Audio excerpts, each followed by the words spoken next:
ইসলামের নামে, আকীদার নামে যারা এই কবর প্রত্যেকে লাশ তুলে এবং লাশে আগুন দেয়, তারা কি হযরত মুহাম্মদের চাইতে, তার অনুসারীদের চাইতে, তার দেশের মানুষের চাইতে বড় মুসলমান?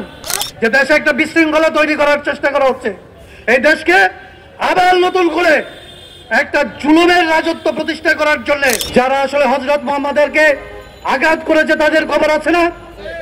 তাদের কবর কি তোলা হয়েছে? তাদের কবর তুলে কি আসলে পুড়ায় ফেলা হয়েছে?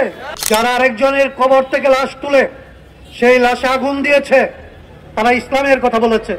যে অভিযোগ একজন মানুষ জীবিত থাকলে দেয়া যায়, আপনারা জানেন যে আইনের ভাষায় এরকম, আপনি যদি অপরাধী হন, আপনি যদি চোর হন, আপনি যদি ডাকাত হন, আপনি যদি খুনি হন, কিন্তু যেদিন আপনি মারা গেলেন আপনার বিরুদ্ধে সমস্ত অভিযোগ, সমস্ত বিচার শেষ।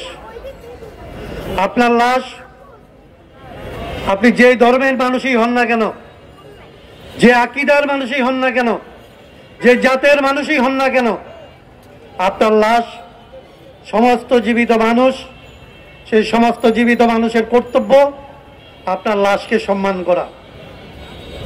আপনি দেখবেন যারা ইসলামের কথা বলে, আকীদার কথা বলে, যারা আরেকজনের কবর থেকে লাশ তুলে সেই লাশে আগুন দিয়েছে, তারা ইসলামের কথা বলেছে।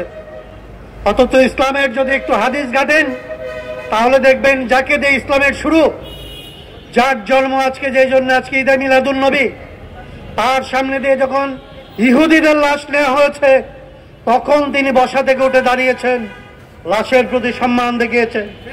বুখারী শরীফের হাদিস, তাকে জিজ্ঞেস করা হয়েছে, তাকে বলা হয়েছে, হুজুর ইনি তো মুসলমান নন, উনি তো ইহুদি, ওনার লাশ নেওয়া হচ্ছে, আপনি উঠে দাঁড়াচ্ছেন কেন?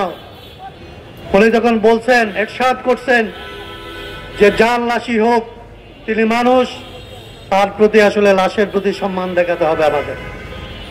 আপনারা পরিষ্কার করে জানান, এই দেশের মুসলমানরা যে দেশকে সবচাইতে পবিত্র মনে করে, যে দেশের মাটিকে পবিত্র মনে করে, যে দেশে গিয়ে আসলে আমরা চুমু দিতে পারলে যার মাজার শরীফে আমরা মনে করি যে আমাদের সারা জীবনের পাপ স্খলন হয়ে যাবে, সেই দেশে আবু জাহেলের কবর আছে না? যারা আসলে হযরত মুহাম্মদকে আঘাত করেছে তাদের কবর আছে না? তাদের কবর কি তোলা হয়েছে? তাদের কবর তুলে কি আসলে পুড়ায় ফেলা হয়েছে?